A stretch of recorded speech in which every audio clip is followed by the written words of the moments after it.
Hello students, welcome to Radiography Skills. I will be your online teacher. My name is Dr. Lindsay Nesmo. I will be grading and being in communication with you over the online course. However, some of you will see me in person. If you are in the Brooklyn Park lab, you will see me today in just a few minutes actually, if you're watching this very soon.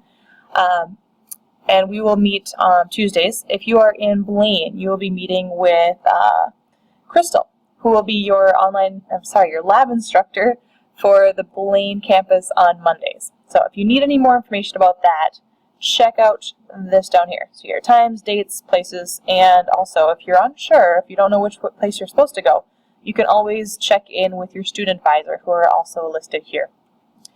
Okay, so let's walk through a few things. First of all, your syllabus. You will find my information here, my office phone number. If you call that number, I probably won't answer. I'm not very often sitting at my desk, but if you leave a voice message, it will be forwarded to me.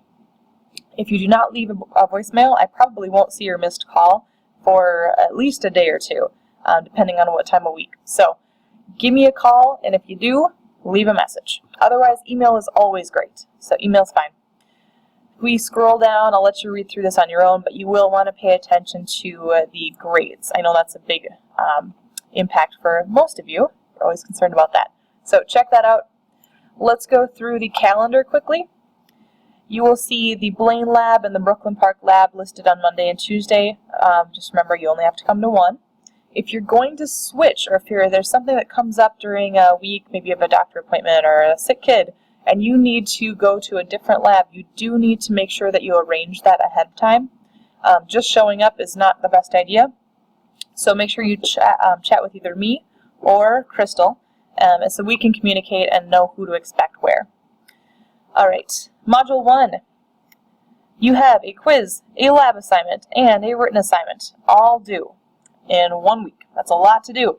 So make sure you're planning ahead and going through your time management skills with every single week. You are going to need to get all of these things done every single week. It's a lot. One thing you'll notice that's not on the calendar anymore is your discussion posts. Discussion posts are not going to be completed online. They will be completed in your residential sections. So you and your fellow students will interact with your instructor about the questions that were posed for the discussion points. You'll still see them in your gradebook, and you will be graded accordingly. So if you are participating in the discussion, you will receive your points for that week. If you're going to be gone, you do need to let us know ahead of time. You can't just not show up for a class and then make it up later. You do have to have a reason, and you do have to let us know why you're going to be gone, and then submit that work before you are supposed to be attending class. Alright, I hope this makes sense. If you have any questions about the calendar, let me know. Let's take a look at the lessons folder. In Module 1, you have an assignments page. This is where you access your textbook. You have Chapter 1, 2, and 3. Click on those, it'll take you right to your ebook, and you can read through it there. You'll also notice everything else that's listed out for this week and how long it's going to take you. Go back to Module 1. Things you'll want to look over before class if you have a chance. I know week 1's kind of crazy, but in future weeks, before you get to class, make sure you look through all of these pages that are listed for you. Be prepared with your lab assignment. Take a look ahead of time so you know what to expect. And then with the written assignment, you will need to type that up, use APA format. If you don't know what that means yet, I will show you why, or how to get there. And then, of course, complete that quiz. You only have one attempt at the quiz, and it's worth 20 points, 30 minutes. That's it. Once that 30 minutes is up, it's going to shut you down where you are and submit what you have. Alright, moving on. Resources. Your APA guide right here is going to be your helping hand throughout your entire time at Rasmussen.